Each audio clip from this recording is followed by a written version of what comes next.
For decades now, environmental scientists have been researching the effect that certain aspects of human life have on our planet, and the results are grim. While issues like littering, overfishing, and poaching all have solutions at a human level, rectifying the chemical pollution of our soil and natural water sources is much more complicated. However, recent innovations have found several natural, harmless, and cost-effective methods of resetting the damage done by humans, known as bioremediation. My name is Wells Crowther, and in 5 to 7 minutes, I hope you'll know much more about the different methods and circumstances of bioremediation use. So what is bioremediation actually? According to the Electronic Journal of Biotechnology, the concept of bioremediation can be traced back to ideas presented in 1930 by Towson Donath and is described as a commonly used method to restore the natural and useful values of contaminated sites by microorganisms able to degrade, transform, or chelate various toxic compounds. For those of us without doctorates, this translates into introducing helpful organisms like bacteria, plants, or fungi into an environment to remove or transform organic contaminants. How these organisms are introduced, though, depends on the environment. If there is no possibility to transfer polluted soil or liquid, scientists will implement on-site or in situ approaches to bioremediation. Natural attenuation is the least involved method and entails giving the environment the time and space it needs to heal itself on its own. However, if the bio is unable to remediate itself, scientists will introduce indigenous or exogenous microorganisms manually in a process known as bioaugmentation. To accelerate these processes, scientists employ biostimulation by introducing helpful nutrients or electron acceptors into the contaminated sites. On the other hand, if researchers have the ability to do so, they will engage in off-site, ex situ approaches such as constructed wetlands and slurry bioreactors. Both methods use the same general techniques as the in situ approaches, just in a different location. Slurry bioreactors are used to decontaminate excavated solid waste in controlled conditions, which allows for enhancement of microorganism activity. The constructed wetlands require the competition of microbes and plants to decontaminate polluted bodies of water in processes known scientifically as microbial remediation and phytoremediation. Microbial, phyto, and mycoremediation are the most popular methods of bioremediation. Each method has its own unique application and results. Microbial remediation involves introducing bacteria that offer many functional groups that can bind heavy metal ions. Through this process, they are able to transform harmful heavy metals to a water-soluble, low-toxic state. Thus, the metal precipitates and becomes less bioavailable.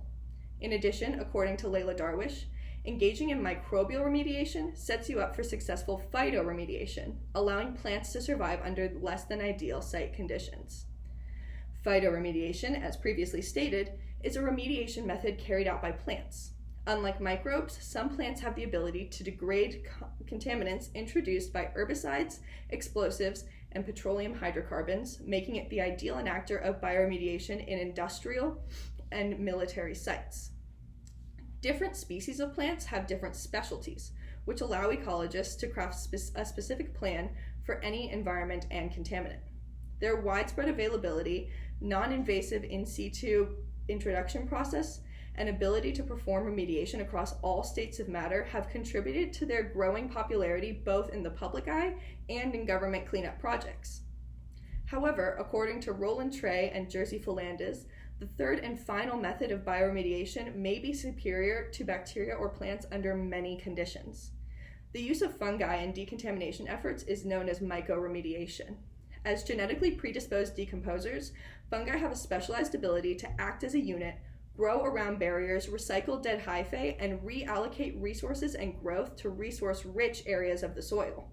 Additionally, certain species of fungi have evolved specifically to break down lignin, which makes up the woody material in tree bark.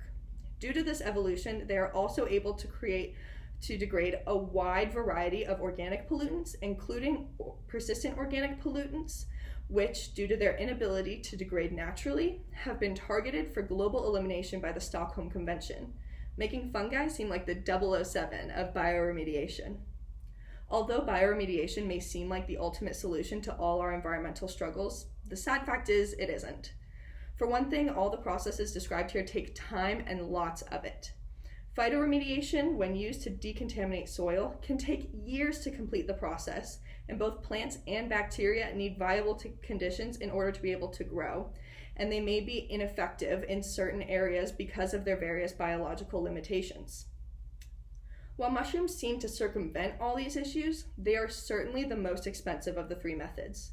A very high volume of them is needed in order to be effective, and the way they remove toxins from the earth requires them to be harvested to complete the removal process. Although it certainly isn't a magical solution, this in no way means that we should disregard the possibilities presented by bioremediation. Due to the relatively new innovation in the bioremedial field, there are not as many conclusive studies addressing the effectiveness of large-scale uses of bioremediation.